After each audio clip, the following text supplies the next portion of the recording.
Bonjour et bienvenue au podcast Le Caplan Roule. Ici, on souhaite créer un espace pour parler librement avec des entrepreneurs de la Côte-Nord parce que leur travail est important dans notre écosystème social, dans notre écosystème économique, un peu comme le Caplan pour le Saint-Laurent. Donc, je m'appelle Anédite Daou, je suis la fondatrice de Caplan Côte-Nord, qui est une entreprise qui souhaite valoriser et mettre en valeur la région par le biais de plusieurs projets, dont une collection de vêtements à l'effigie de la Côte-Nord.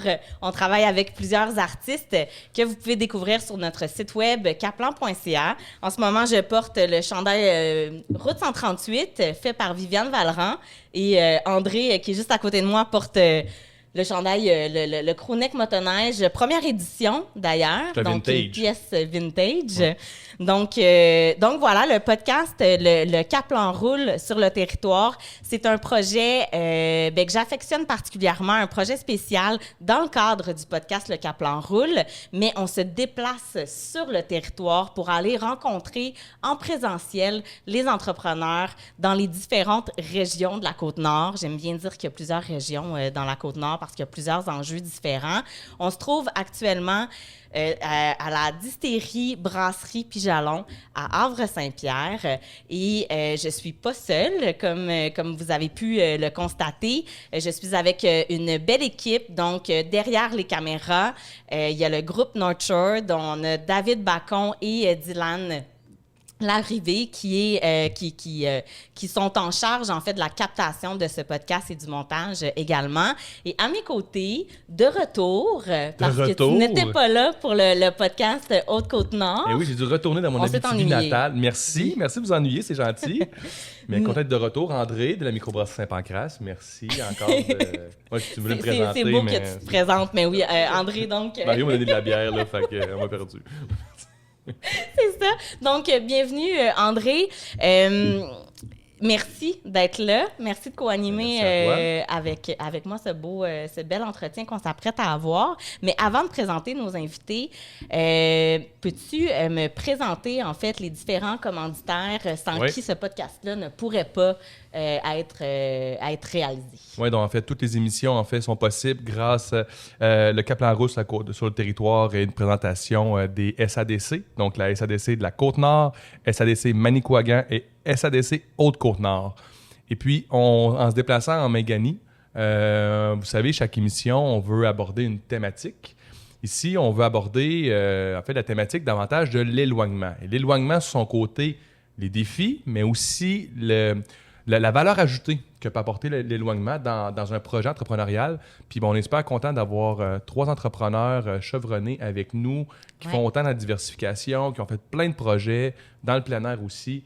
C'est le fun parce qu'ils sont différents. Ils ont des profils différents. Effectivement. Et je suis aussi content parce qu'enfin, on a une microbrasserie. Je sais, Anédite, je ne sais pas pourquoi, depuis le début, tu ne voulais pas qu'on soit dans des microbrasseries, mais là, on est sur une microbrasserie. Je suis content. J'avais envie qu'on diversifie parce qu'on t'avait, mais effectivement, c'est vraiment chouette d'avoir... je vais commencer d'ailleurs par Mario Noël, donc le propriétaire de la distillerie Pijalon, distillerie et microbrasserie également. Allô? Salut, copropriétaire effectivement de copropriétaire de la distillerie. J'ai quand même 2 autres partenaires avec moi. Effectivement, à ne pas oublier, à ne pas négliger. Yes. Super. Et on a Théo Harris, donc Ghana, pardon, j'avais un petit blanc sur ton nom de famille. Donc, propriétaire du restaurant chez Julie, une institution à Havre-Saint-Pierre, propriétaire également de la boutique du Terroir.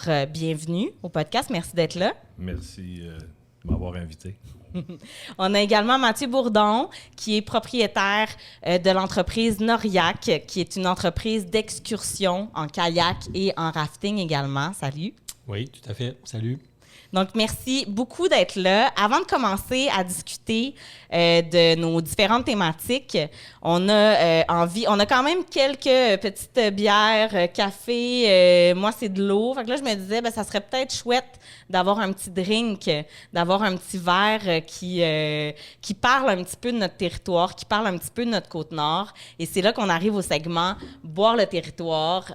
commandité par Tourisme Côte-Nord. Donc, le segment Boire le territoire, on est rendu là, c'est commandité par Tourisme Côte-Nord. Et on a la chance d'avoir Caroline Dupuis, qui est aide-brasseuse à la distillerie Pijalon, qui est également biologiste. Donc, c'est ce qui est vraiment intéressant. Bonjour, Caroline. Salut! Ça va bien? Oui, ça va super bien. Oui. Toi? Bien, absolument. Très contente de te voir en arrière du bar. Et j'ai envie de te demander un peu, tu nous fais un beer fizz. Oui, exactement. Le Beer Fizz Pijalon, fait avec des produits d'ici, entre autres avec notre super gin Beach One et avec la bière Fantôme. Peux-tu me parler des autres ingrédients qu'il y a là-dedans? Parce que ça goûte vraiment le territoire. Ça goûte vraiment le Meganois. territoire. Dans le Beer Fizz Pijalon, on va utiliser aussi de la gelée de sapin baumier, qui est un super produit qui est fait en Natashquan, en Mingani, qui est fait par de baies et de sève. Une super belle entreprise. Oui, d'ailleurs. vraiment, qui font une quantité de produits du terroir vraiment le fun à découvrir. Là. Donc, Absolument. oui. Et de la très haute qualité, en fait. On sait qu'on est dans des aromates Ouais. de très grande qualité. Oui, ouais, entre autres du pesto avec des plantes du bord de Des mer. algues. Ouais.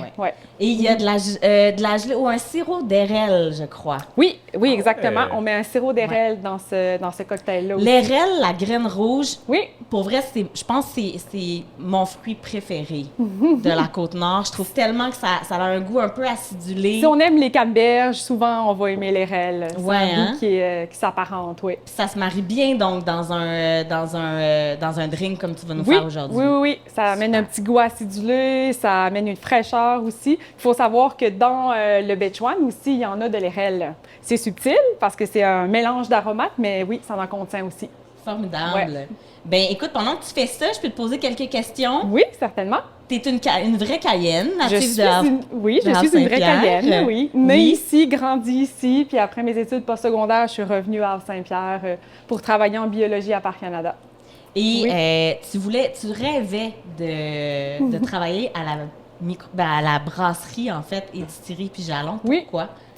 Ben parce que en fait, je trouve que c'est ce genre d'entreprise-là qui nous rend vraiment fiers. Quand on vient d'une petite région, quand on vient d'un petit village comme Havre-Saint-Pierre, c'est le fun d'avoir des entreprises comme ça qui sortent un petit peu, je dirais, du lot, qui ont une mission, qui ont une belle mission, qui mettent en valeur justement des produits d'ici, puis qui nous font découvrir, puis qui nous font miroiter ailleurs que sur la Côte-Nord d'une belle façon, là. Et Ouais. qu'est-ce que tu veux dire? Ben parce Ils font que... miroiter ailleurs. Parce que c'est pas juste à Havre-Saint-Pierre ou en Mingani qu'on va boire ces produits-là, évidemment. On va en boire. C'est la fierté de retrouver Oui. ces produits-là Oui. ailleurs sur la Côte-Nord ou même Oui. ailleurs au Québec, Oui, finalement. exact. Ah ouais, Là, je me dirige vers ma glace. Vas-y. Je reviens. Oui. Si je veux pouvoir vous faire goûter ça. Alors, donc, j'ai commencé avec la glace. Oui, je t'écoute. Tu peux continuer. C'est toujours le défi de faire deux choses en même temps. Oui, c'est ça. Moi, j'étais sûr que c'était juste Mario qui était pas capable, honnêtement. Finalement, c'est vraiment pas une affaire de genre. Finalement, je suis pas de mon époque. Je suis pas de mon époque. Et dis-moi, Hey, Mario, excuse-moi, Mario, on a parlé de la fantôme. C'est quoi les aromates dans la fantôme?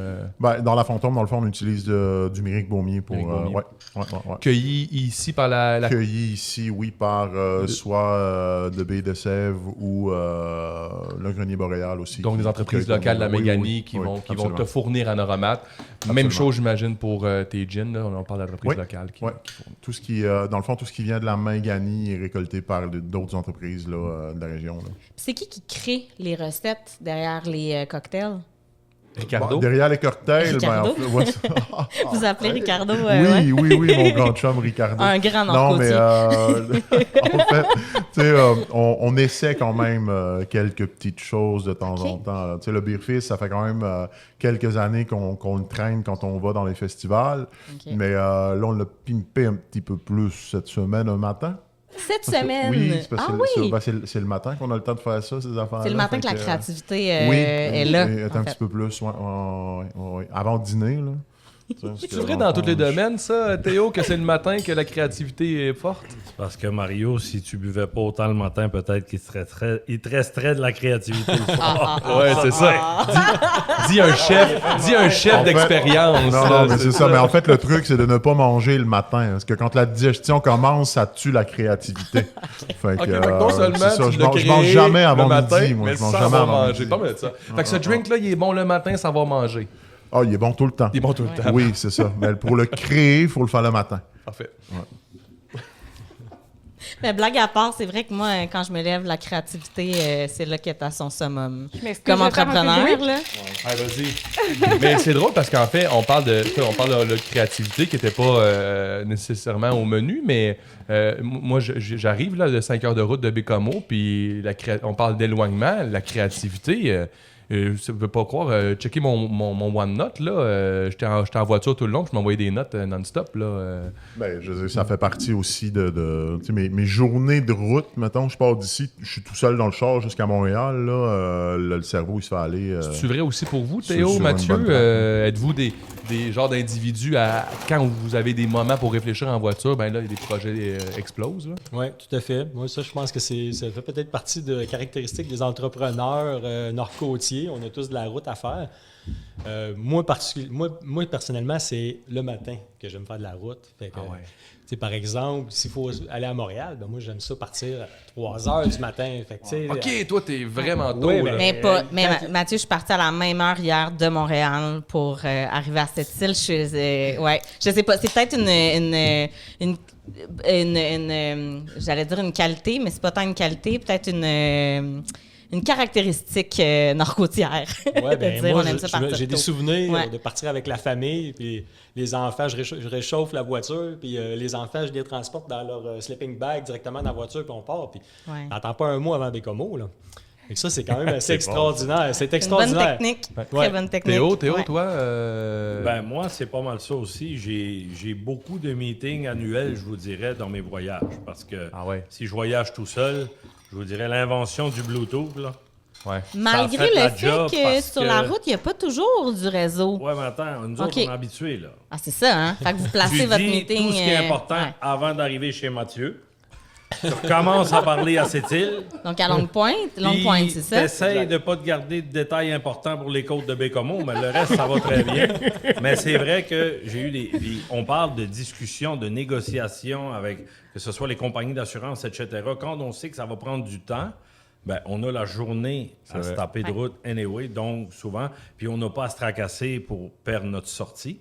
Non, c'est vrai. Fait que, tu sais, on est capable de se Il y a concentrer. une Pas grand Fait sortie. que, tu sais, on a à virer où? On vire à Bécomo, puis on vire à la Malbaie. Fait que c'est pas mal ça. C'est drôle, on s'est jamais parlé de ça, mais on vit exactement la Ouais. même chose. Puis je suis convaincu qu'il y a plein de monde sur la Côte-Nord qui vivent exactement ça. Puis les entrepreneurs particuliers de Ouais. faire ce qu'ils ont à faire sur la route quand il y a du réseau. Absolument. On sait c'est où le réseau. là. Non, Ça, non, clair. c'est ça. Tu Mais moi, c'est une des on commence- raisons, je pense, pourquoi je pars à 3 h du matin, parce que je me dis, j'arrive dans le coin de cette île vers aux alentours du début après-midi. Fait que je me dis, si j'ai des meetings, ça va être là. Mais c'est un très bon correct, truc. ça. Je vais prendre ça, je vais mettre je vais mettre ça dans mon pack-sac, Théo. Oh, attends, Moi, Mario, souvent, ouais, tu veux- veux. c'est ça. Moi, souvent, je fais ça de sens inverse. Je vais partir au milieu de Ouais. l'après-midi.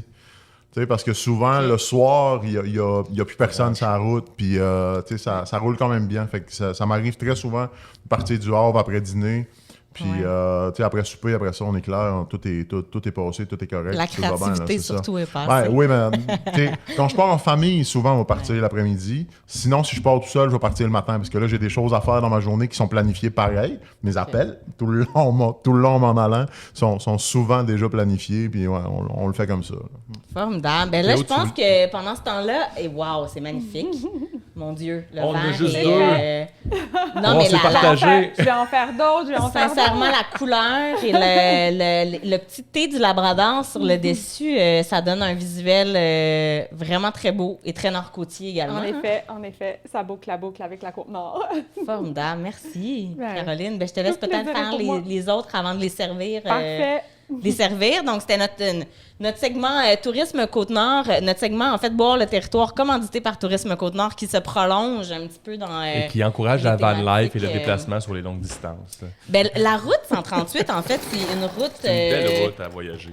Ben, puis je trouve que c'est une route où on peut vraiment réaliser un beau road trip. Parce que l'idée, lorsqu'on est peut-être plus voyageur, où on a le goût de découvrir le territoire, même quand on est nord-côtier, ben c'est de s'arrêter sur la route et dormir en chemin et là, découvrir et de rentrer dans les villages. Parce que souvent, les nord-côtiers, on fait la route d'un seul coup. Puis des fois, ça peut être chouette de s'arrêter un peu sur la route et là, de découvrir justement les villages autour, de rentrer dans les différentes municipalités sur la route. Puis souvent, il y a des bijoux de paysage, il y a des petites entreprises à découvrir. Ouais, vous êtes d'accord? Ben, absolument. Je veux dire, petite anecdote. La première fois que je suis rentré dans Tadoussac, c'était en 2019. Ben non. Toi La qui es première natif fois, de Havre-Saint-Pierre. Ouais, mais je veux dire, tu sais, nous autres, Ben moi, ouais. quand je pars d'ici pour aller à Québec, c'est rare qu'on a des stops à faire sur la route. tu sais. Absolument. Sauf que depuis que je suis entrepreneur, depuis que j'ai la distillerie, je prends plus le temps d'arrêter dans l'industrie des alcools. Tu sais.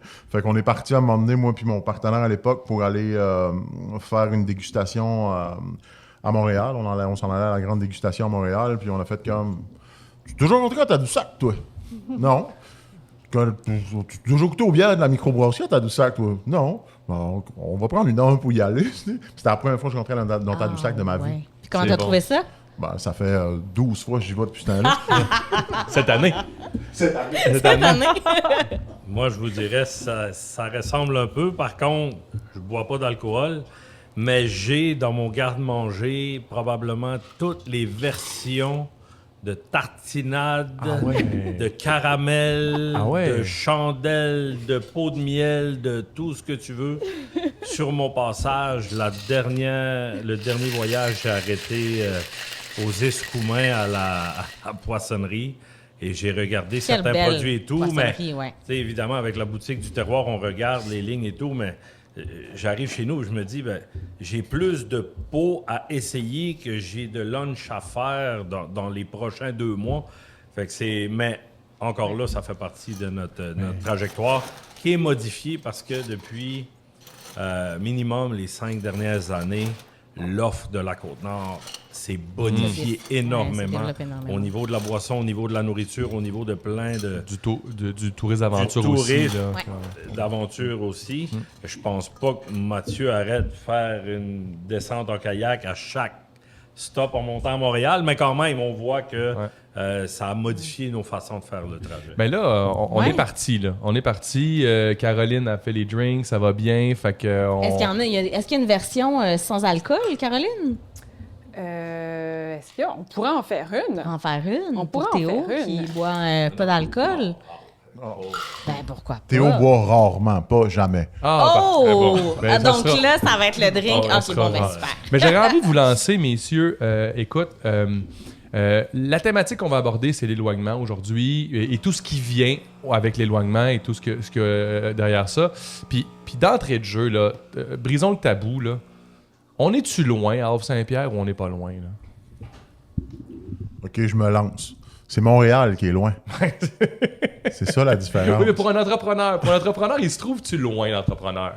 Non, moi personnellement, je trouve pas qu'on est loin. Je veux dire, je pense que l'aspect qui, pour moi, me touche peut-être un peu plus, puis je pense que Théo et Mathieu vont dire la même chose que moi, c'est peut-être plus c'est l'isolement ou le bassin de population qui vient affecter peut-être un peu plus nos commerces, la portion locale de notre commerce, mettons. OK. Mais, tu sais, je veux dire, oui, on planifie un peu plus nos livraisons, on planifie, tu sais, tout ce qui s'appelle transport, oui, on les planifie un peu plus. Avoir un meeting à Montréal une journée, c'est de valeur, mais je vais le faire en vidéoconférence. Aujourd'hui, ouais, Tu sais, ça à cette heure, ouais, c'est ça. Tu sais. Mais il y en a quand même qu'on peut pas skipper. Puis si on a des choses plus importantes à faire à l'extérieur, on va souvent planifier d'autres choses en même temps. Là, tu sais. quand même un C'est- coût rattaché à ça. Oui, absolument. Fait qu'il faut rentabiliser. Les trois, vous avez des employés quand même spécialisés, je dirais, là, en partie. Mathieu, toi, l'employabilité, touristes d'aventure, les guides, il va être quand même... Moi, j'ai pas ou très peu d'employés provenant de la région Mingani, par exemple. Parce que c'est très spécialisé. Il faut savoir aussi que les employés, on se les arrache un peu aussi. Là. Fait que c'est certain que d'offrir quelque chose de saisonnier, des fois, c'est difficile de concurrencer des entreprises qui offrent des emplois aussi à l'année là, dans la région. Donc, moi, c'est beaucoup, j'importe les employés. Souvent, s'ils sont en train de faire leur cours, par exemple en Gaspésie, au Cégep Saint-Laurent, leur cours en tourisme d'aventure, ou à l'Université du Québec à Chicoutimi. Donc, c'est des gens qui vont provenir de l'extérieur, qui vont venir faire la saison avec nous. Puis après, ils font des saisons dans d'autres régions, dans d'autres provinces, le reste de l'année. Là, puis ils vont revenir l'année d'après. Ouais. On a ça particulier chez Noriac, c'est qu'on a quand même une certaine rétention de notre... le défi est là. Oui, c'est ça le défi. Puis nous autres, on est capable de garder quand même une certaine... des guides qui reviennent. Puis nos voyages sont quand même complexes, ce qui fait que ça serait difficile pour moi d'avoir un roulement de personnel qui, chaque été, là, par exemple, là, ça prend un été, en fait, de former un guide dans la région, là, peu importe l'activité. Là. Donc ça serait juste pas opérable. On a quand même ça, là, nous autres, nos employés reviennent. Par contre, il y a un détail qui s'applique à nous trois, puis particulièrement à toi aussi, parce que c'est de tes clients qui me l'ont mentionné à plusieurs reprises. Les gens que tu formes, les jeunes d'ici, qui rentrent dans ton entreprise et qui deviennent guides, etc., on a tous une obligation de faire ça, parce que si on se fiait seulement au pool d'employés disponibles, on ne pourrait pas. Donc, on a beaucoup de formations sur place. Est-ce que les grands centres qui ont accès à un plus grand bassin de main-d'œuvre font le même effort que nous? J'en doute. Ils vont prendre quelqu'un qui a déjà la formation, déjà de l'expérience, et ils vont le modeler à leurs besoins. Par contre, nous, souvent, ça va être soit quelqu'un ou le neveu ou quelqu'un qui va venir dépanner, qui trouve, il veut l'essayer, puis finalement, tu dis, il y a les aptitudes. Fait qu'on met plus d'énergie à former notre propre monde aussi, dans plusieurs cas.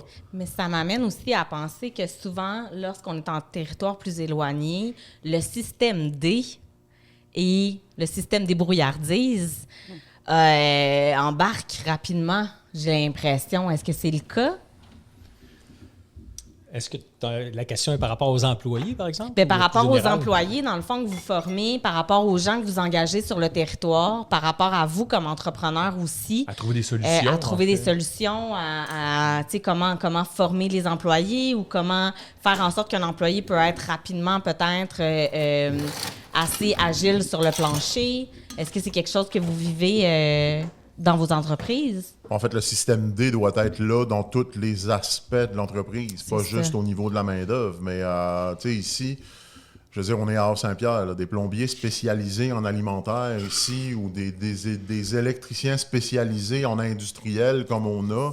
Je veux dire, oui, il y a des gens qui le font parce qu'on a, on a quand même la grande industrie, Rio Tinto, Hydro-Québec, où il y a des gens qui travaillent dans des systèmes électroniques qui s'apparentent un peu à ce qu'on a. Sauf que si on n'est pas capable de se démerder nous-mêmes pour se réparer, on attend souvent. Je veux dire, parce que le réparateur, il va venir de loin. Puis c'est la même chose au niveau de la main-d'œuvre. Je veux dire, j'essaie beaucoup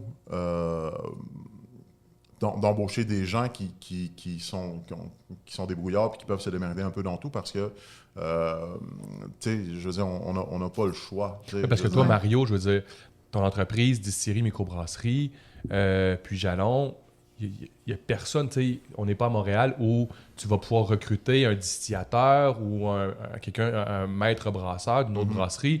Même chose Théo, chez Julie. Tes employés qui sont soit en restauration ou au service, tu dois les former. Puis j'imagine, Mathieu, tu dis que tu réussis quand même, Mathieu, à aller chercher des gens de l'extérieur pour tout ce qui est au niveau de l'aventure.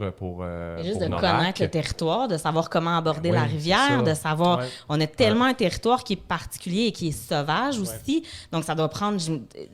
J'ai l'impression que tu as besoin d'une main-d'œuvre qui est très spécialisée, même à la Côte-Nord, en fait, la Mingani.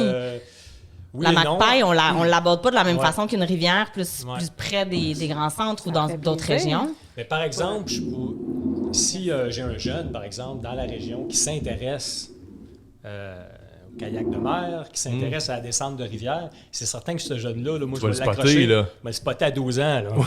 Je sais, je vais le spotter, puis je vais essayer Plaisir.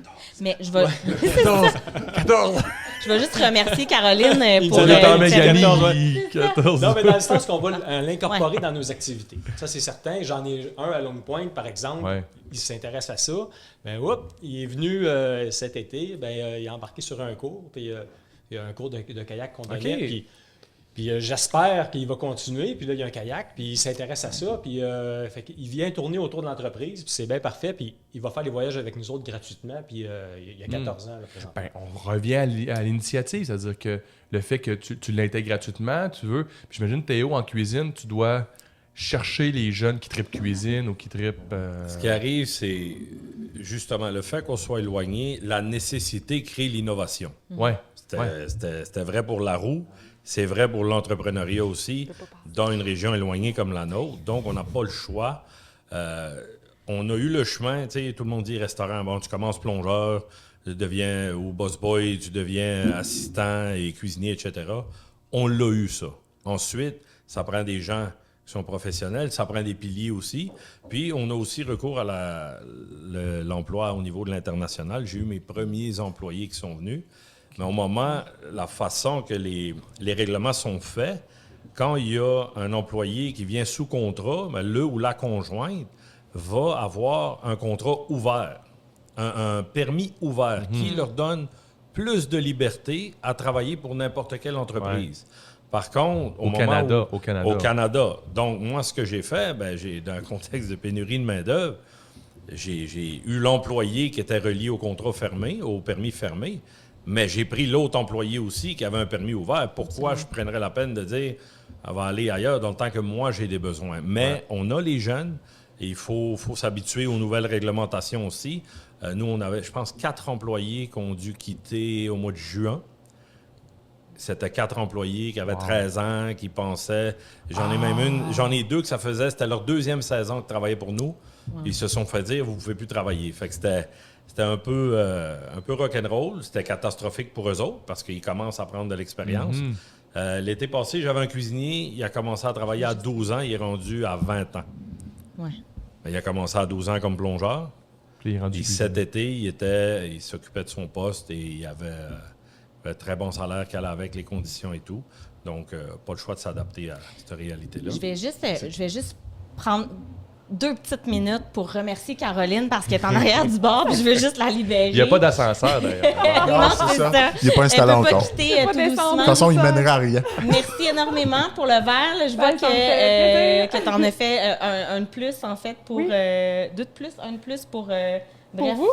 Pour le groupe Nurture. Vous êtes les chanceux derrière la caméra qui pouvaient goûter à cette merveille également. Donc, je voulais quand même faire un... Merci, la Méganie. Oui, merci de nous accueillir. Merci d'être là. Merci de nous avoir invités. Ça nous fait plaisir. Merci, Caroline. Ça fait plaisir. On a sauté très vite dans les questions liées à l'éloignement. C'est ma faute. Ben non, mais c'est bien correct, André. C'était d'ailleurs très intéressant, puis on pourra y revenir. Mais avant, j'avais envie un peu de vous situer sur la Méganie parce que vous êtes sur la Méganie depuis longtemps. Il y a même des natifs qui sont là depuis tout le temps. Il y a des Méganois d'adoption aussi. Et là, j'ai envie un petit peu d'en savoir davantage sur votre histoire parce que souvent, je commence le podcast Le Caplan Roule toujours avec cette question-là. Vous êtes un petit gars à qui, une petite fille à qui? Parce que c'est souvent ce qu'on se demande lorsqu'on se croise dans la rue ou qu'on se croise sur la route parce que ça peut arriver. Donc, je commencerai avec toi, Mario, natif d'Ave-Saint-Pierre. Oui. Un peu rédur. Un peu rédur, Qu'est-ce qui t'a fait rester dans la région? Bon, en fait, moi, je suis parti et je suis revenu. OK. Tu sais, je pense que c'est important. Pendant plusieurs années? Je suis parti 5-6 ans, oui. Okay. Puis je pense que c'est quand même important de le faire. Je veux dire, en fait, la majorité, 99,2% de la population maganoise quitte pour des études supérieures, de toute façon. Ouais. Puis, je pense que c'est quand même important. Moi, dans mon cheminement, c'était important pour moi de quitter, de travailler aussi à l'extérieur pour comprendre le marché du travail réellement parce que, je veux dire, souvent, c'est important de le faire parce qu'on vit quand même dans une bulle en Mangani qui n'est pas nécessairement la réalité de tout le monde. Représentative. Oui, c'est du ça. moins C'est du monde extérieur. Avec ça, on a accès au monde, mais quand tu as sorti, là, tu l'as vécu. Oui, là, c'est ça. Tu es allé jusqu'en Chine avec ton entreprise aussi. C'est vrai qu'avec ça, on a accès au monde extérieur, mais on n'a pas accès à la réalité nécessairement non plus. Ça reste un cellulaire, puis ça reste Internet. C'est ça. Là. Ça reste à ce que tu regardes ce que tu veux là-dessus. Là. Je peux te donner des sites. Là, je sais pas ce que tu regardes, Mario. T'entends que ça reste dans la distillerie puis dans la bière. Moi, je suis tout le temps sur Twitch. Twitch? Ouais, Twitch. On pourra en reparler. Théo, je viens vers toi parce que t'as une... je trouve ton histoire vraiment intéressante. En fait, ton père, t'es grec d'origine, mais toi, t'es né au Québec. Même pas. Même pas? Hey, j'étais certaine. Mon père est grec. Il est arrivé ici en 77. Par contre, il est allé à Labrador City de 79 à 82. Est-ce qu'il fait Donc, partie moi, des je suis né à premières Labrador générations d'immigrants à s'être déplacés sur la Côte-Nord par rapport aux grandes entreprises? Oui, Est-ce je que vous c'était dirais, ça? oui. Dans les années 60, il est arrivé en 67, l'année de l'Expo. Il était monteur de ligne, il était venu étudier à Montréal, à haute tension, puis il est venu avec son frère. Donc, le plan de match n'était pas de rester. Par contre, qualité de vie et tout, sont allés dans le nord du Québec avant de revenir. Puis, il y avait quand même une grosse communauté grecque à cette île, si on pense au Clémenceau. Ouais. Mon père était un des 3 propriétaires qu'a ouvert le Clémenceau. Il y a eu l'Apollo et le Métropole. Avant ça, Mme Vic, qui était la mère à Janovic, Janovic, qui est quelqu'un de très connu dans la région. Donc, pour le tournoi orange, entre autres. Sa mère était associée à mon père dans le temps. Donc, c'est toute une histoire qui s'est passée. Évidemment, moi, je suis arrivé ici, j'avais 1 an et demi, 2 ans. Donc, peut-être pas pur et mou, mais je me considère comme un Caïen. Parti étudier à 15 ans, je suis allé dans les cantons de l'Est, à Halifax, travailler à Montréal. Évidemment, comme Mario dit, c'est extrêmement important pour nous autres d'avoir une expérience hors région minière, parce qu'on a une particularité sur la Côte-Nord et même à Havre-Saint-Pierre, mais ça fait juste plus de bagages quand tu reviens. Fait que les 3, on est des gens qui sont ici par choix. Parce que... Mais toi, qu'est-ce qui t'a ramené sur la Côte-Nord? Parce que ton père est en restauration. Le commerce familial. Moi et mon frère, on restait à Montréal et dans les débuts, je vous dirais, des études de faisabilité au niveau du chantier Romaine, mes parents ont eu l'occasion de vendre le commerce. C'est là qu'on a eu à avoir les vraies discussions familiales à un moment donné. Est-ce que ça vous intéresse? C'est quoi le plan de match et tout? Puis c'est là que je suis revenu en 2005. Carrément. On parle de chez Julie. Là, oui, en fait, le restaurant chez Julie. Donc, j'ai décidé de revenir pour prendre le restaurant. Ouais. C'était un move assez à... Je suis revenu à 25 ans. OK. Et j'ai repris le restaurant 5 ans plus tard. Ça a pris quelques années. Le restaurant était saisonnier à ce moment-là. Puis pour faire l'achat et tout, pour que ça fitte, on l'a remis à l'année. Mais ça a été spécial. Durant ce temps-là, j'ai fait plein de choses. Là. Un peu de taxi, un peu d'enseignement, un peu de... Ouais, pas mal varié. D'où la polyvalence dont on pourra... on parlait du système D tantôt, le système des brouillardises. Il y a la polyvalence... qui est importante aussi. On voit quand on a des discussions, des fois, de fin de soirée, je vous dirais, là, de fin de karaoké peut-être. On le voit, on l'apprécie tous. Caroline, la même chose. J'étais allé à l'école avec Caroline. Donc, Caroline Dupuis qui était là tantôt Dupuis, pour notre barmaid, slash... aide-brasseuse. Aide-brasseuse. Biologiste et tout. Donc, on est parti jeune, on est revenu, puis je pense que c'est notre cohorte qui a été la première à revenir massivement. Puis c'est venu selon l'ouverture des postes, des emplois qu'il y avait de disponibles, parce que je pense qu'avant nous, il n'y avait pas grand monde. Quand on est arrivé, là, on était quelques-uns qui revenaient, quelques artistes et tout, selon la minière aussi qu'on embauchait. Puis c'est ça. C'est pas mal résumé. Et toi, Mathieu, c'est vraiment le territoire qui t'a appelé. Ah oui, tout à fait. Tout à fait, oui. Raconte-moi un peu comment tu as découvert la Côte-Nord, parce que tu étais dans le coin des Laurentides. Oui, à l'époque, j'étais déjà dans le tourisme d'aventure. Fait que j'étais comme un guide de rafle sur une rivière aux alentours de Montréal, la rivière Rouge. Puis il y avait mon maître guide, là, si tu veux, à l'époque, un guide senior, m'avait parlé de la rivière McPail, puis qui était venu ouvrir ça dans les années 80. Il était venu faire comme une première descente de prospection là, pour coter la rivière, etc. Puis il m'avait parlé de ça. Fait que c'était resté dans ma tête, ça, le mot McPail. Et puis, il y a eu à un moment donné une offre d'emploi qui a passé là, sur Emploi Québec. Puis j'ai vu ça passer. Dans le village de McPail, là, d'aller travailler puis d'être guide. J'étais guide de kayak de mer à l'époque. Fait que moi, je viens de la rivière au départ. J'étais un kayakiste de rivière, mais je suis devenu finalement, en prenant cet emploi-là, je suis devenu finalement là, un guide de kayak de mer aussi. Là, tu sais. Donc, c'est vraiment ça qui m'a amené ici. Quand j'ai vu l'offre d'emploi, moi, j'ai ouvert une carte. Puis j'ai vu qu'il y avait juste une route. Puis j'ai vu que le territoire était tout vert en haut. Et là, j'ai vu regarder les courbes de niveau. J'ai vu la profondeur des vallées. Puis là, j'ai fait comme, OK, wow, c'est là le spot. C'est là que ça se passe. Puis là, je voyais vraiment comme tout le potentiel. Parce que des fois, tu as des grands potentiels comme ça qui sont inconnus, mais tout simplement parce que les gens n'ouvrent pas les cartes ou ne font pas du Google Earth. On n'avait pas Google Earth à l'époque, mais c'est la même chose. Mais c'est incroyable. Fait que c'est vraiment ce grand territoire-là qui m'a accroché, là, puis qui a fait que je suis venu ici. Puis comment parce que les gens qui habitent dans les villages, c'est pas nécessairement les gens qui vont le plus profiter de cette rivière en tant que...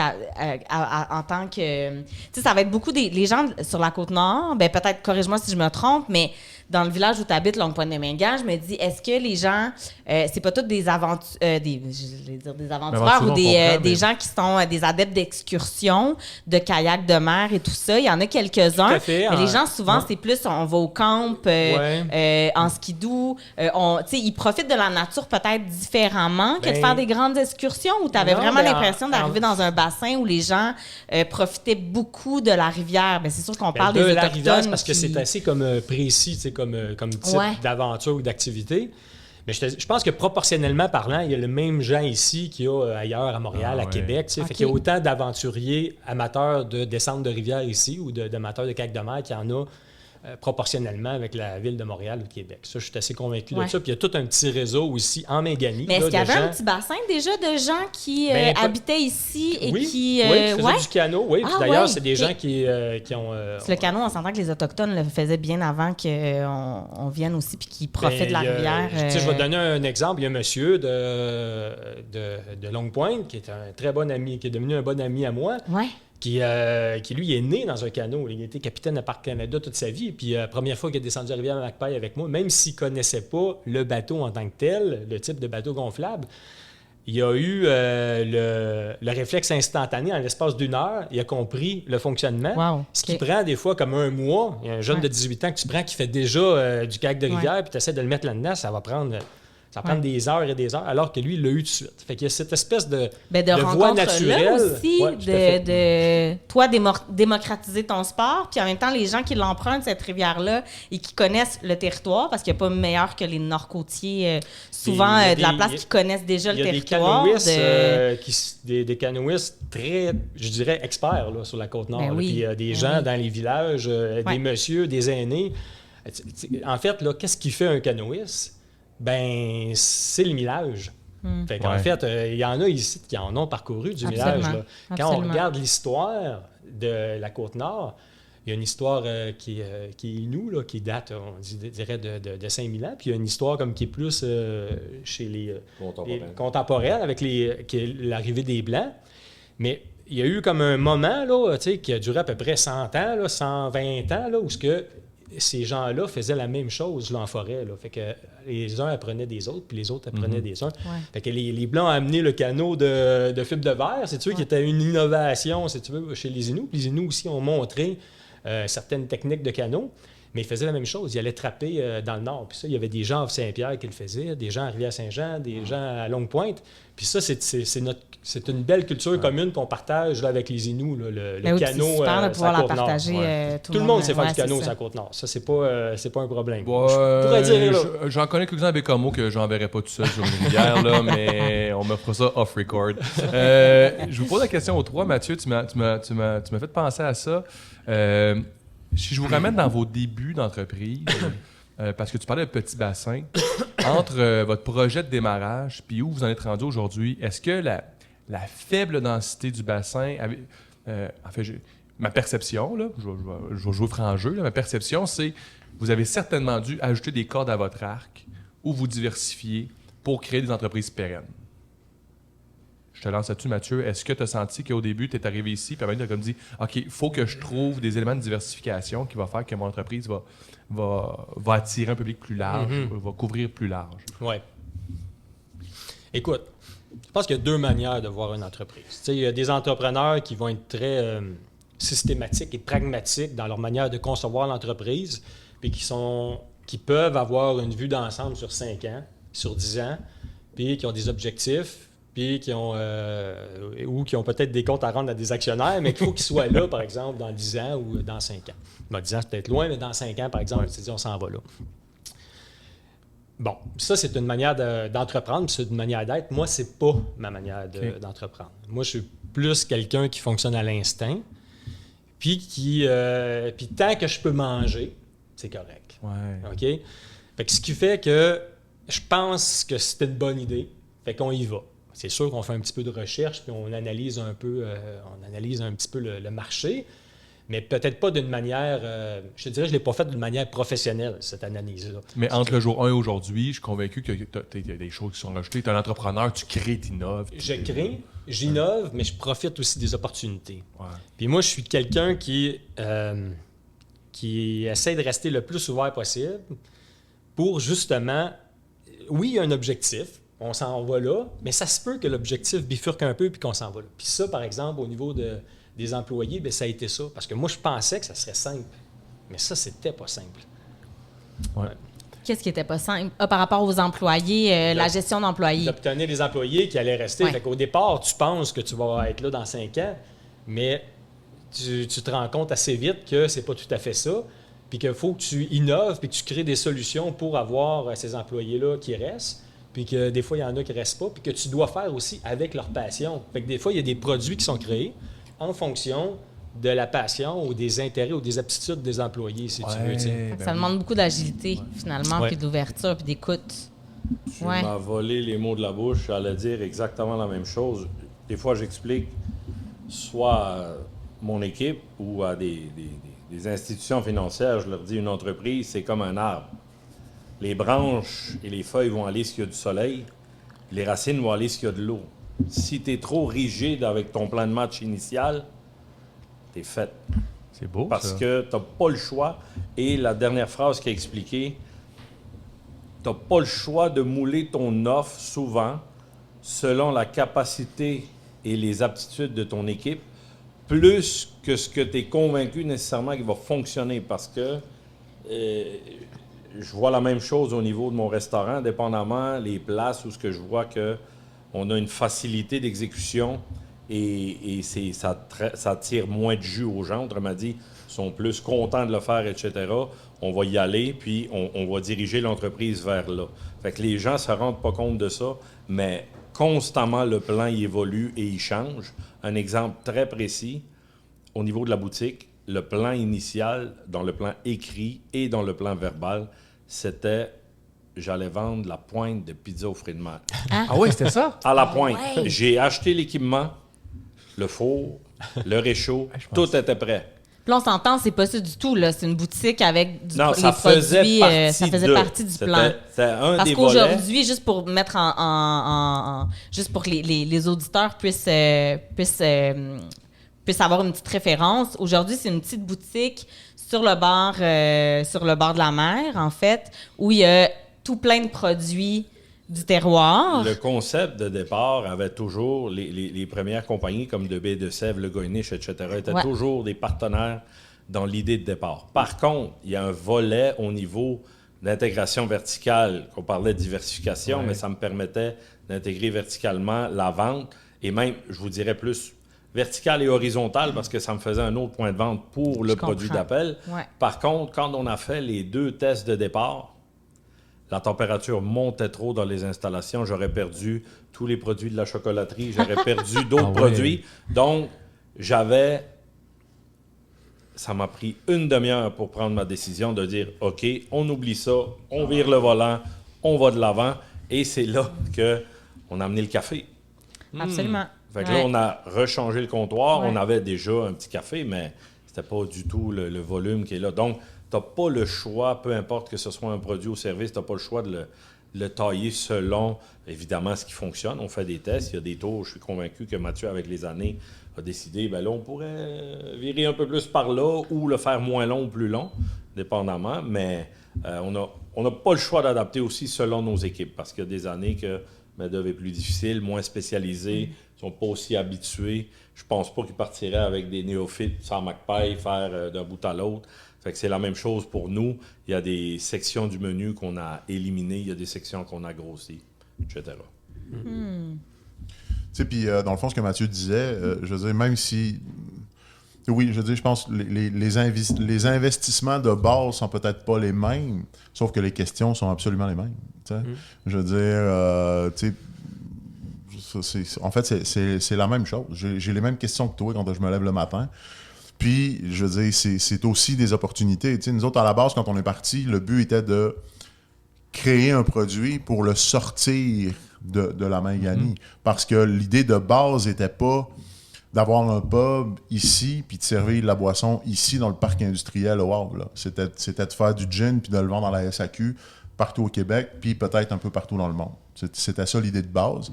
Pour pouvoir éventuellement faire du whisky puis dans 5 ans, vendre du whisky partout au Québec et un peu partout dans le monde. T'sais.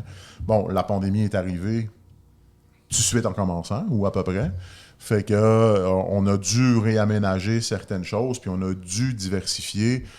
Tu sais, je veux dire, l'afflux touristique de 2020-2021 m'ont réellement fait prendre conscience que l'implantation d'une microbrasserie était nécessaire ici, parce qu'on se le faisait demander à plein, puis la réglementation actuelle et aussi, en tout cas, la réglementation n'a toujours pas changé. On ne peut pas servir un cocktail aux clients ici. On n'a pas le droit de le faire. Puis c'est ce que les gens voulaient. Fait qu'on s'est diversifié pour ça, mais il reste qu'au final, les questions sont toujours les mêmes. Là, je veux dire, peu importe, je pense, la grandeur de ton entreprise, je veux dire, c'est les mêmes questions au niveau RH, c'est les mêmes questions au niveau diversification. RH, infrastructure, voilà. Réglementation. Est-ce que ma bonne idée fait sens dans ce contexte-là? Dans le contexte. Éloignement, C'est etc. C'est ça. C'est sûr que si on avait un bassin de population plus important, je veux dire, la Mangani, c'est 6 000 personnes. Dans Saint-Pierre, c'est 3 500 personnes.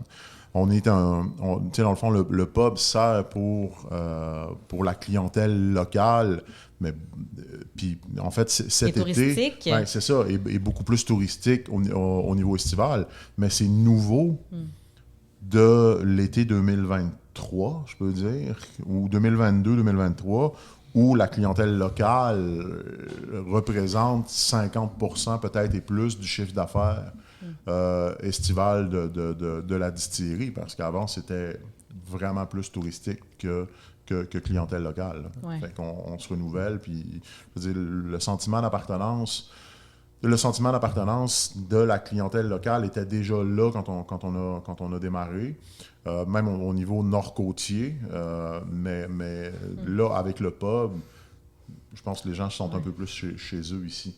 Est-ce que vous sentez que d'apporter vos nouvelles idées, d'apporter peut-être des idées un peu qui sortent des sentiers battus, est-ce que vous sentez qu'il y a de l'écoute de la part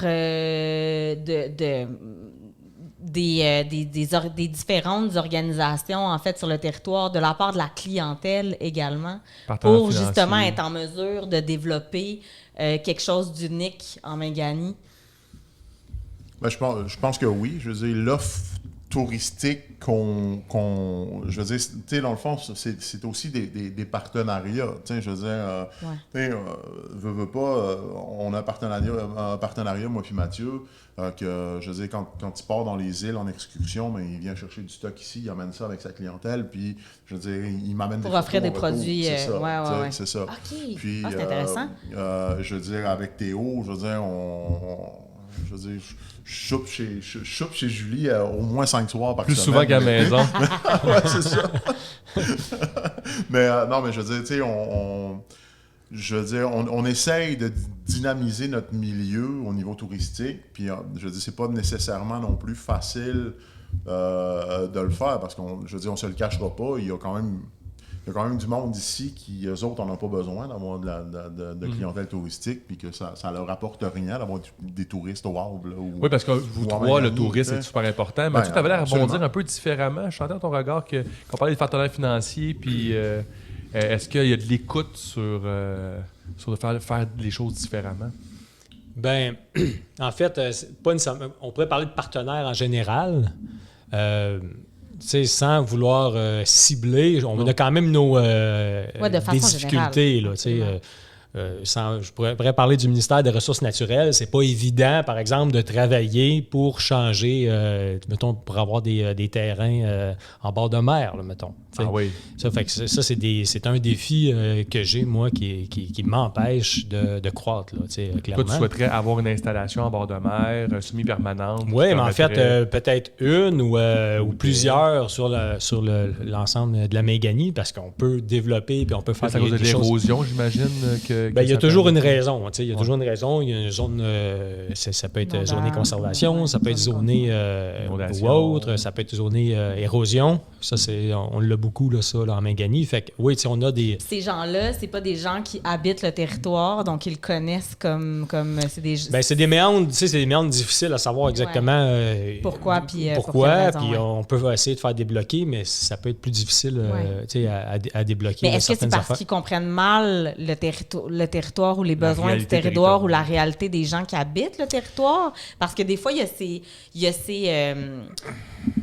y a ces difficultés de communication, de peut-être moins bien se comprendre. Des fois, c'est des réalités qu'on a en parlant peut-être avec des fournisseurs qui sont dans les grands centres, qui ne connaissent pas nécessairement notre réalité en tant que Nord-Côtier ou en tant que région un peu plus éloignée. Est-ce que non, mais ça, je peux pas, je sais pas exactement, je peux pas dire, mais c'est aussi, c'est des règlements municipaux, des règlements de MRC, des règlements du ministère qui fait que c'est difficile. Par exemple, ça, c'est un exemple que je donne. Ouais. OK? Après ça, il y a des raisons que je connais pas exactement, puis exactement d'où ça vient, la problématique, c'est plus difficile. Mais le défi d'entrepreneur, c'est de jazzer ça. Ouais. Parce que si on se bat contre ça, puis on veut absolument, puis on réussit pas à trouver la flexibilité dans nos projets, c'est là qu'on... Puis c'est sûr que le touriste qui vient... Il faut trouver notre... Le touriste qui vient à Havre-Saint-Pierre ou peu importe en Méganie, il n'a pas envie d'être moustique là, dans le swamp. Là. Ouais. Il a envie du bord de mer. Sur le bord de l'eau, c'est ça. Puis les plages, les endroits aménageables en bord de mer... Il n'y en a pas tant que ça.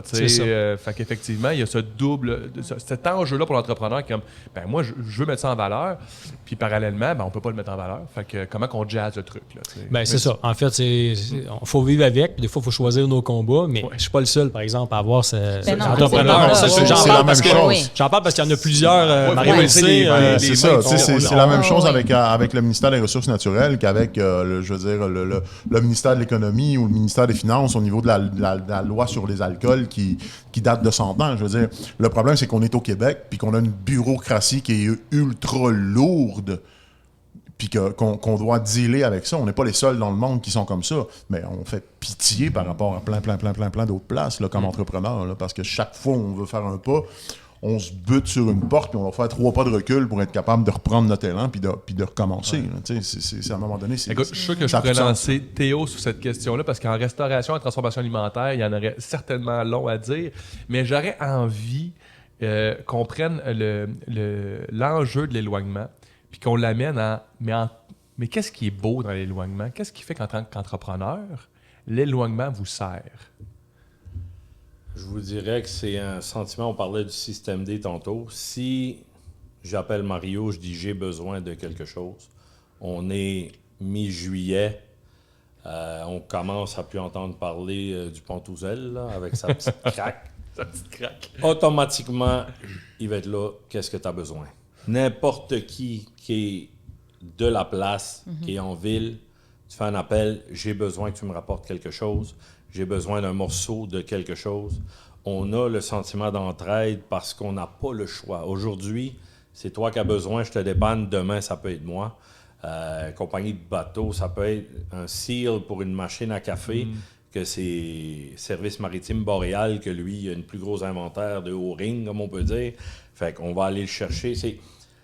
L'entraide est beaucoup plus présente de par la nécessité. Évidemment, c'est un avantage qu'on a. On est des petits milieux, donc on se trouve à être des partenaires, mais tous des clients aussi, un de l'autre. Mario, bon. est-ce que tu... Je fais les signes. Eux autres, OK, c'est beau, je pense. Mais, ouais. Mais c'est ça. Fait que ça, c'est un gros avantage Puis qu'on a. l'entraide va jusque-là. C'est-à-dire que moi, je sais qu'avec Bécomo, je ne rentrerai pas dans les industries comme de certaines tailles pour dire il me manque tel cil, tu l'as-tu en stock. Ici, automatique. Ici, Tu vas aller automatique. n'importe où. Ah ouais, hein? N'importe où, appeler un magasin le dimanche soir, faire ouvrir un magasin Ah ouais? parce que tu as besoin de quelque chose. Le propriétaire va se déplacer, il va y aller ou il va envoyer un employé. C'est hot, ça. Ouais, mais toi, c'est parce que C'est tu hot, tiens ça. par le ventre, là. C'est ça qui arrive. Non, mais Avec ses grosses... Il sait pas qu'il tout va avoir un double pétanque sur sa pizza le prochain coup. mais c'est un Toi, Mathieu, avantage. tu sens que c'est Ben là, je sais pas, là. Il y a Même peut-être des entrées que j'ai pas, là, mais lui, il y a ça. Il tient par le ventre. Même si on est loin de tout, on est tous dans le même bateau. Donc, on Ouais. est conscient de cette réalité-là. Par contre, quand on parlait tantôt, là, je veux pas trop qu'on se base sur le négatif, mais ce qui arrive, le mur à mur. Oui. La Côte-Nord est une région spécifique, elle est linéaire. On n'a pas de redondance au niveau de la communication. On est rendu, je pense qu'on bat les records, les statistiques provinciaux au niveau de Starlink parce qu'on se crée notre propre redondance pour pas perdre une journée de notre saison touristique qui est très courte. C'est un phénomène d'entonnoir parce que les gens qui viennent nous visiter, c'est un cul-de-sac. Combien de temps votre saison? Vous, les trois, vous êtes tous en tourisme beaucoup. C'est quoi? C'est 3 mois? 2 mois. 2 mois? Ben, c'est 2 mois et 2 semaines. Là. Ah ouais, c'est hein? 10 semaines. Ouais. 2 mois et demi. Fait que c'est intense. Puis comme vous dites, fait que ces 2 mois-là, s'il y a de quoi qui brise, il faut que je réagisse. Là. Tu sais, puis cette année, le pic de la saison, ça a été 4 semaines. Là.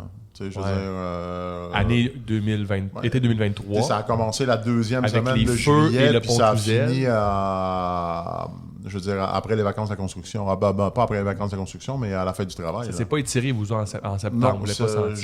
juin et septembre cette année, pour moi, en tout cas, c'est quasi inexistant. Je me souviens pas. As-tu fait beau en septembre? J'ai comme plus de souvenirs. Ici, il a fait beau tout l'été. Il fait beau tout le temps. en Tout fait. l'été. fait En beau Mangani, tout il le fait temps. beau tout le temps. Mais la saison Sauf quand il touristique... La saison touristique, en termes d'impact sur votre entreprise, là, c'est sûr que, Mathieu, on parle de la... C'est le moteur de ton entreprise. Tu es une entreprise touristique, mais Ouais. peut-être vous deux, c'est quoi le ratio? Quel impact ça peut avoir sur vous en Méganie, la saison touristique, sur votre entreprise annuellement? Ben, je vous dirais, si on est habitué d'avoir les saisons, on dit 2 mois, 3 mois, dépendamment, notre plan de match est fait en conséquence. Donc, on n'a pas le choix, on a besoin. Vous parliez tantôt de la coopération ou de l'accueil de la population au niveau des services. Tout le monde veut une place pour avoir son karaoké le vendredi soir. Ouais. Tout le monde veut avoir sa distillerie, son restaurant, etc. Nous, c'est certain qu'on a besoin, comme entreprise qui vit en partie du tourisme, mais vu qu'on est prêt à accueillir ce tourisme-là, on n'a pas le choix. Moi, juste au niveau du restaurant et de la boutique, on a à peu près 30 employés. 30 employés, tout. Donc, Oui. si on enlève la saison touristique, ça ne justifie pas d'avoir une équipe de 30 employés. Je serais capable de fonctionner peut-être avec 15. Mais là, donc on se prépare pour accueillir les saisons, mais le local est quand même une bonne partie qui fait en sorte qu'on est capable de rester ouvert à l'année, je vous dirais, ou presque. Donc, mais les gens s'approprient très rapidement. Ils sont contents parce que c'est des gens qui consomment de ces produits-là quand ils vont à l'extérieur. Donc, les gens vont au restaurant à l'extérieur, ils vont aller dans les microbrasseries, les distilleries, ils aiment ça le faire à l'extérieur. Donc là, je suis convaincu qu'il y a beaucoup de monde qui viennent voir Mario et disent « Hey, il était temps. » Comme il disait tantôt, on avait besoin de ça. Au niveau de Mathieu, il y a des gens qui s'approprient, qui l'ont peut-être essayé ailleurs, puis en revenant, vont dire « Ah, ben, y aurait-tu moyen de... » Mais les gens, est-ce qu'ils l'adaptent tout de suite? Peut-être pas. Par contre, ils sont très contents d'avoir ce service-là. Et surtout quand les gens ont de la visite. Quand les gens sont visités par leurs amis qui viennent d'Amos, par exemple, là, hey, on va faire un tour en kayak, vous allez voir, c'est une autre façon. Parce que moi, je le vois de notre clientèle, on a beaucoup de clients qui font 2 sorties en bateau, plus une sortie en kayak. Donc, ils vont voir l'archipel, le territoire au complet, à partir d'un bateau, mais le fait de visiter en kayak, c'est une autre game, là. C'est un autre tour qui peut s'ajouter. Fait que nous, ce qui est le plus pour nous, c'est que ça a réussi à rallonger un peu les séjours. Fait que même s'il y a moins de personnes qui viennent, si on étire un peu les séjours des gens en Mangani, ben là, ça devient des meilleures statistiques, on peut dire, là, plus de volume. Tu sais, en fait, ça m'amène là-dessus, Théo. Je l'avais pas vu là, en t'écoutant parler, en voyant les trois devant moi. Je veux dire, on a devant nous du service essentiel. Vous faites partie, les trois, d'un service essentiel pour le tourisme nord-côtier en Mangani. Je veux dire, on vient pas en Mangani, s'il y a pas, on peut pas faire de kayak de mer. Je vois le touriste qui arrive ici et fait comme, t'as peu là. Il y a la mer à ma face, là, puis je peux pas faire de kayak de mer, je peux pas aller dans les rivières, il n'y a pas de service, il n'y a pas de restauration, où il n'y a pas de boissons, de breuvages, il n'y a pas de truc qui me rallie au territoire. Puis c'est là-dessus, en fait. C'est pas juste touristique non plus, parce que c'est ça qui est intéressant, c'est que ça reste un service à la population. Ouais. Puis la population a aussi droit à une diversité de services dans sa municipalité et justement, tantôt, je parlais de se construire des souvenirs. Que ce soit pour une famille, pour des amis, ben c'est des lieux qui sont tout indiqués pour ça. Fait que ce soit une sortie en kayak, Mathieu, on se parlait avant, pour planifier ce podcast-là, tu me disais à quel point les souvenirs sont marquants, ce que tu crées avec ta clientèle, parce que non seulement ils ont l'expérience justement kayak, mais ils ont aussi l'expérience de goûter le territoire parce que tu offres des plats cuisinés ou tu offres parce que tu as un partenariat avec d'autres entreprises ou organismes sur la Côte-Nord pour être en mesure d'offrir ces plats-là. Donc, c'est une expérience qui est un peu 360 finalement. Ouais. Ben, moi, j'ai vu plusieurs clientèles arriver, puis ce qui arrive, la chronologie des événements, ils bâtissent des gros souvenirs chez Mathieu, chez Noriac. Ils viennent en parler en mangeant chez Julie, puis ils viennent tous oublier à distiller. Full circle, 360. Fait qu'ils reviennent. Le lendemain, ils C'est retournent chez l'économie Mathieu. circulaire. Le lendemain, ils se réveillent, ils retournent chez Mathieu. C'est excellent. Ou c'est l'inverse, tu sais, ils viennent se créer, tu sais, ils viennent brosser ici le soir, le lendemain ils partent en kayak puis ils finissent chez Julie. Là. Ouais, Ça, parce c'est que moins ils sont drôle là. dans ce temps-là. Là. Se replacer l'estomac, c'est Julie après. C'est ça, c'est ça. Mais il y a de plus en plus quand même, pour rebondir, il y a de plus en plus aussi de nouvelles entreprises qui émergent. Je pense au chalet d'Idoche. Je pense à l'entreprise Les Vagues. Je pense... Il y a comme une... Est-ce que vous sentez qu'il y a une espèce d'effervescence en Mangani de peut-être nouvelles entreprises qui ont envie d'émerger, pas seulement pour... là, on a un petit appel. Vas-y, Mario, pourquoi pas? Y a-tu du karaoké à soir? À l'heure, ça commence. Mais est-ce que vous le sentez, en fait, Oui, c'est certain qu'on le ou c'est sent. nous de l'extérieur, puis on le sent Non, pas? la volonté, elle est là. Les gens ont des idées, les gens ont de la volonté. On a quand même, il faut se le dire, il a mentionné tantôt, 6 000 personnes en Mangani, 3 500 à Havre-Saint-Pierre. Il y a un phénomène qui s'appelle les finances, à quelque part. Ouais.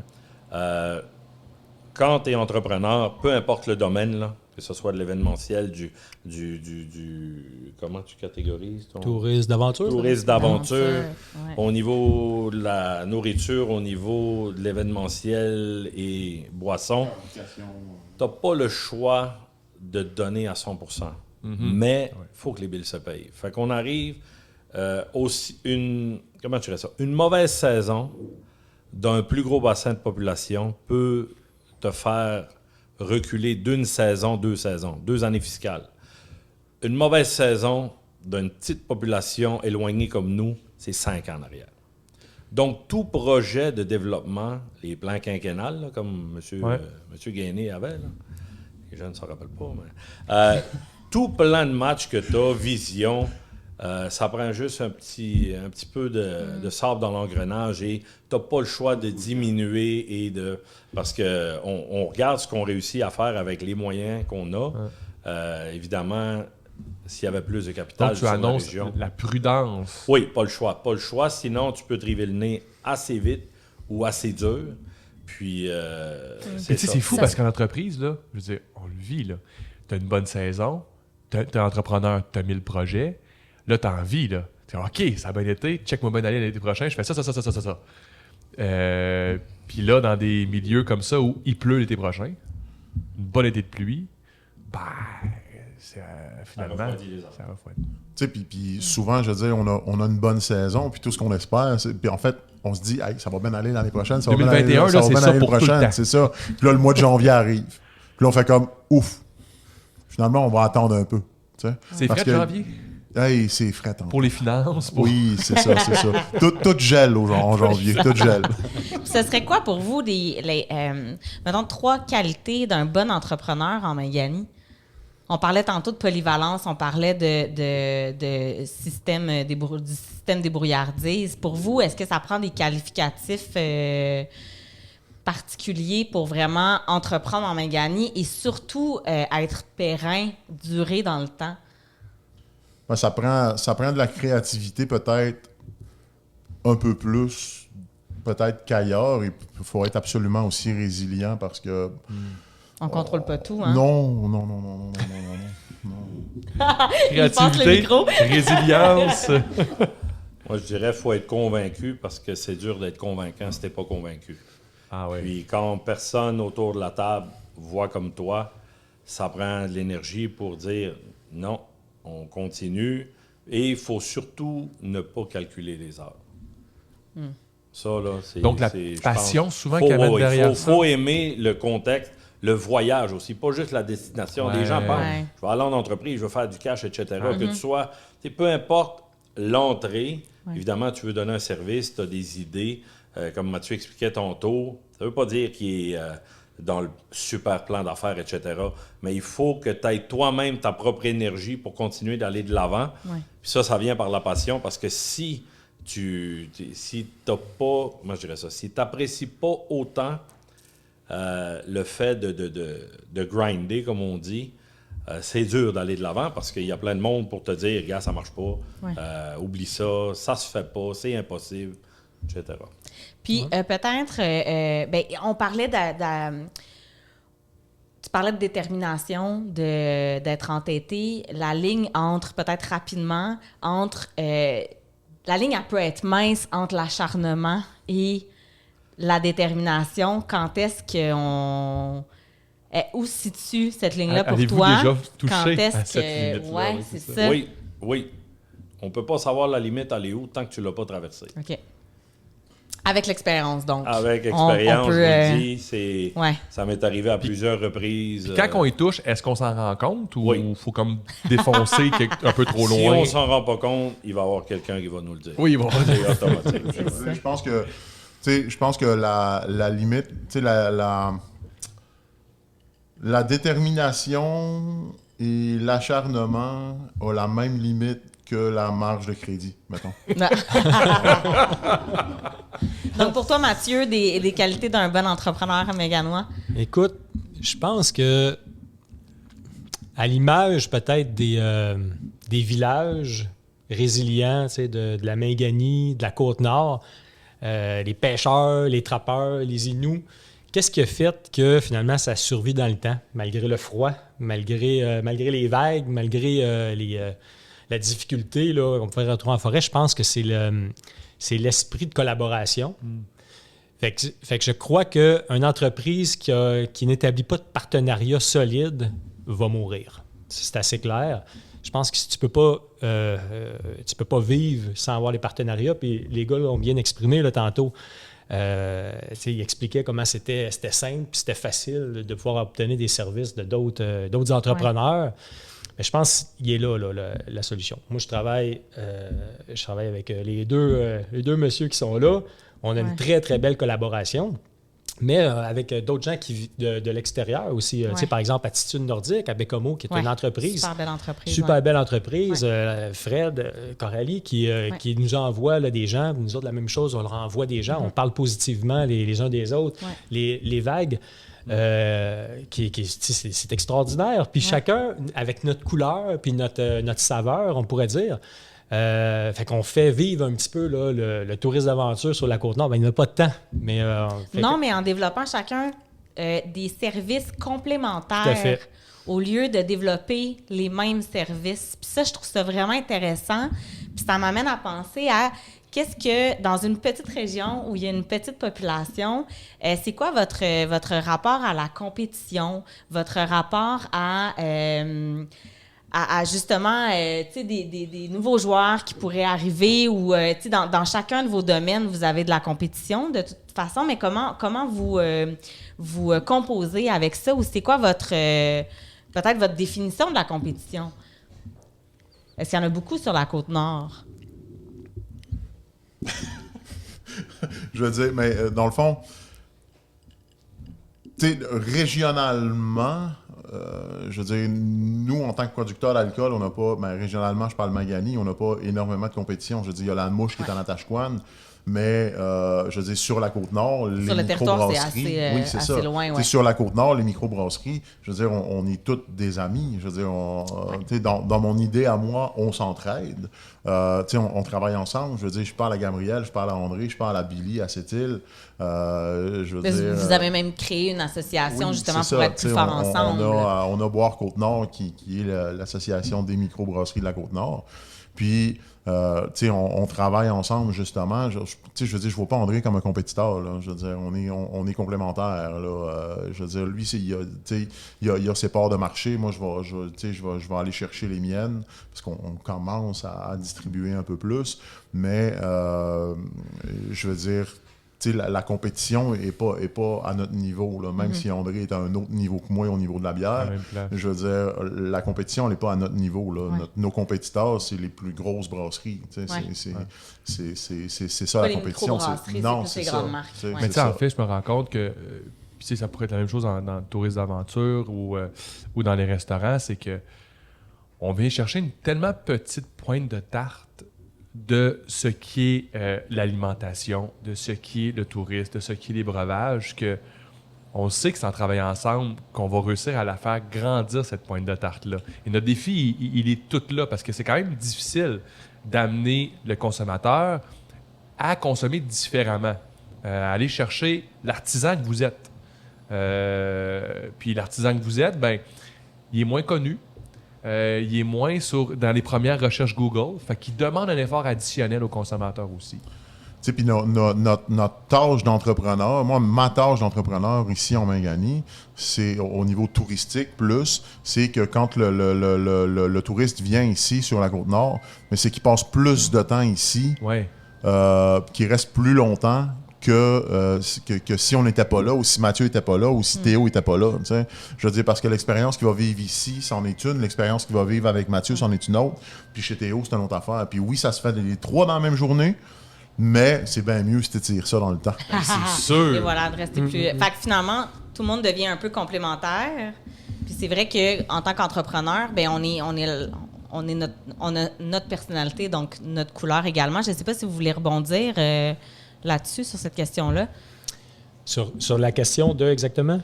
Ben, de la compétition ou d'avoir une autre entreprise qui C'est viendrait ça. s'implanter, qui ferait du kayak. Ouais. Mais moi, je peux parler plus pour mon entreprise à ce Ouais, moment-là. ouais. Moi, je pense que il y aurait de la place pour d'autres entreprises. OK. Le territoire, il est grand. Ben, Tu sais, absolument, Je parle d'entreprise dans le tourisme d'aventure, là. Tu sais, l'UNESCO, par exemple, avec Anticosti. Anticosti, c'est grand, là. C'est 300 km de long, l'Anticosti, là. La Basse-Côte, la Méganie, tu sais, c'est 400 km là, de Blanc-Sablon à Sept-Îles, là. C'est immense. Puis après ça, ben, toute la Côte-Nord. Fait que j'aurais l'impression que chaque entreprise qui viendrait ferait juste comme un peu populariser davantage un peu cette immense région. Par contre, j'aimerais que une nouvelle entreprise qui vient s'installer à côté de chez nous vienne me parler. On va travailler ensemble à la place, on va être collaborateurs, on va devenir partenaires, on pourrait voir des choses comme ça. C'est plus facile des fois d'être fort ensemble puis de créer quelque chose ensemble.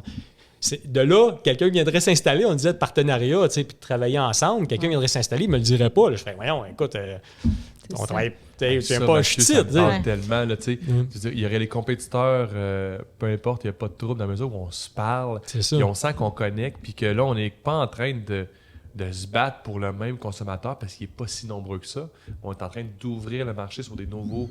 Tu sais, il y aurait quelqu'un qui s'ouvrirait ici puis qui ferait un truc plus familial, n'importe quoi, je connais pas tant ton entreprise, Mathieu, mais plus familial, ou puis tu dis, ben, ça vient super complémentaire, ça permet que le monde t'offre plus longtemps ici, ou ça répond pas aux besoins que j'ai.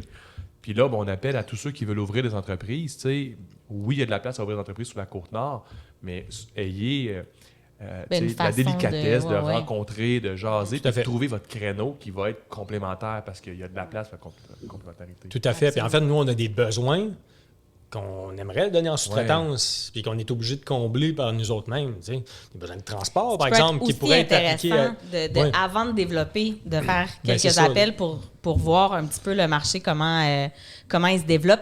Le temps file. Je te laisserai, Théo, peut-être réagir si tu as envie de réagir sur cette question-là.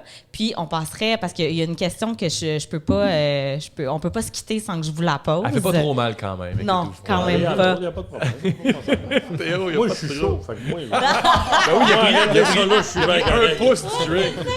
Il a bu 2 gorgées. Si Théo est chaud, moi puis Mario, on est bien avancés. Mais Non, on est bien correct. On est bien correct. En fait, il y a une question que je pose à tous les gens qui passent au podcast parce que je pense qu'en tant qu'entrepreneur, à quelque part, on lègue quelque chose ou en tout cas, on participe activement au développement de nos communautés. J'ai envie de vous demander qu'est-ce que vous souhaitez léguer à la Côte-Nord, aux futures générations. Parce que c'est ça, quand on crée une entreprise, on y met tellement tout notre cœur, toutes nos tripes, on travaille tellement fort. Puis je me dis, c'est quoi le leitmotiv finalement de tout ça? Puis ce serait quoi, vous, que vous souhaitez laisser en tant qu'entrepreneur sur la Côte-Nord? J'irai avec toi, Théo. Ah, OK. Ben pourquoi pas? Le plus sage autour de la table. Petite gorgée avant de répondre à cette question assez philosophique. Non, moi, je dirais que c'est certain que j'ai eu la chance d'acheter une entreprise familiale qui va fêter 46 ans. Cette année, 47 Incroyable, ans. Quand même. Ouais. 47 ans cet été. Ça va passer à travers les époques Puis, comme ça. Là. ce printemps, donc, déjà de développer le branding, que les gens fassent un lien. C'est pas juste... parce que c'est vrai que mes parents ont travaillé des années de temps et je l'ai vécu plusieurs fois. Tu es en ville, tu parles, tu dis « Ah, Saint-Pierre, j'ai déjà été chez Julie. Fait qu'il y a un lien qui se fait, mais je vois les autres compagnies développer le branding aussi. Puis, tu sais, Havre Saint-Pierre, Mangani, que les gens de la province, commencer par ceux de la province, connaissent beaucoup notre région et notre petit milieu. On a commencé à faire quelque chose chez Julie en lien avec les artistes qui viennent. Vous vous rappelez, vous avez vu le guide Cayen 101, Commence à mariner, de notre historien Guy Côté qui est décédé l'année passée. Puis j'ai commencé à distribuer un livre par artiste qui vient manger dans mon restaurant. Puis le fait est que je me dis, si on extrapole, on voit dans 10 ans, dans 20 ans, je me dis, le Québec au complet va comprendre notre accent ou nos expressions. Fait que c'est vraiment, on vit d'un joyau. On est là les trois par choix. On est revenu ou on est venu s'installer ici, mais c'est très peu connu. Là. C'est très peu connu, la Mangani, puis on veut la développer de façon respectueuse. On est en compétition avec toutes les autres régions du Québec et la planète au complet. La pandémie nous a fait voir à plusieurs personnes notre coin de pays. Par contre, on n'était pas prêt nécessairement. On n'avait pas tous ces services-là. Fait que là, c'est une danse d'essayer de développer l'offre touristique tout en restant en vie, parce qu'à un moment donné, c'est ça, tu sais, des licornes, il y en a beaucoup, mais il faut que les choses, pour pérenniser dans le temps, il faut qu'on soit capable de payer nos billes. Les taux d'intérêt montent, personne n'a vu la pandémie venir, personne n'a vu le taux d'intérêt venir et tout ça. Donc, on a une réalité, mais si on peut dire que, OK, dans 20 ans, il y a encore des institutions sur la côte, il y a encore des gens, et il y a plus de monde. On voit moi, je vois les jeunes arriver de l'école, là. C'est quoi, quel collège qui vient, 2-3 collèges qui viennent par année.